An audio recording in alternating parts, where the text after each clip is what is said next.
काश्मीरच्या पुलवामातील त्रालमध्ये सुरक्षा दल आणि दहशतवाद्यांमध्ये चकमक, जैश ए मोहम्मदच्या 3 दहशतवाद्यांना कंठस्नान।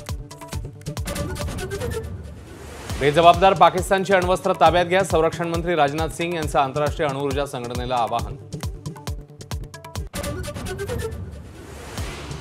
त्यांनी धर्म विचारून मारला, आम्ही कर्म बघून अद्दल घडवली, श्रीनगर एअरबेसवर राजनाथ सिंग यांचं वक्तव्य। भारतीय सैन्याचा देशवासियांना अभिमान असल्याचा पुनरुच्चार।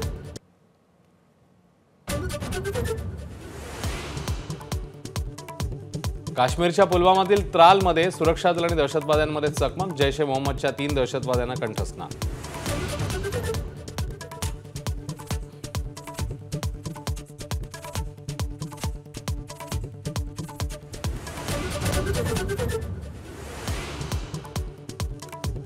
डोनाल्ड ट्रम्प यांच्या एकतर्फी युद्धविराम घोषणेवर अमेरिकेतही टीका, ट्रम्प यांना शांततेच्या नोबेलची घाई झाल्याचं न्यूयॉर्क टाइम्सचं निरीक्षण।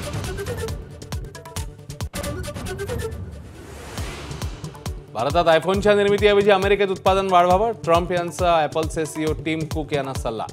टॅरिफबाबत भारत डील करण्याच्या तयारीत असल्याचाही दावा। अहिल्यानगरचे 13,75,00,000 अहिल्यानगरमध्ये 13,75,00,000 ड्रग्ज जप्त, श्रीरामपूर पोलिसांची कारवाई। ड्रग्ज तस्करी प्रकरणी दोघांविरोधात गुन्हा दाखल। लाडक्या बहिणींच्या नावे बँक खाती काढून बेकायदेशीर कामांसाठी वापर, आतापर्यंत 1000 बँक खाती काढून 100 कोटींचा अपहार झाल्याचं उघड, जुहू पोलिसांकडून टोळीचा पर्दाफाश। कर्नल सोफिया कुरेशींबाबत वादग्रस्त वक्तव्य करणारे भाजप मंत्री विजय शहांना दिलासा नाही, हायकोर्टात जाण्याचे सुप्रीम कोर्टाचे निर्देश, म्हणणं ऐकून घेईपर्यंत कारवाई नको अशी मागणी फेटाळली। छत्तीसगडमधील ऑपरेशन ब्लॅक फॉरेस्टमध्ये 21 दिवसात 31 नक्षलवादी ठार, मोठ्या प्रमाणात शस्त्र आणि स्फोटकं जप्त, पंतप्रधान मोदी आणि गृहमंत्री शहांकडून कौतुक। युद्धाचे ढग निवळताच सोन्याच्या दरामध्ये घसरण, 24 तासात भाव 2365 रुपयांनी घसरले, सोनं आज प्रतितोळा 94,000 मान्सून अरबी समुद्रात दाखल, 27 मे पर्यंत केरळ आणि 7 जून पर्यंत महाराष्ट्रामध्ये दाखल होण्याचा अंदाज।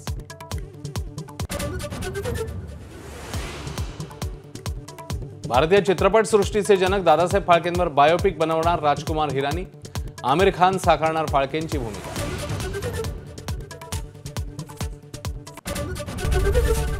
एबीपी माझा, उघडा डोळे बघा नीट।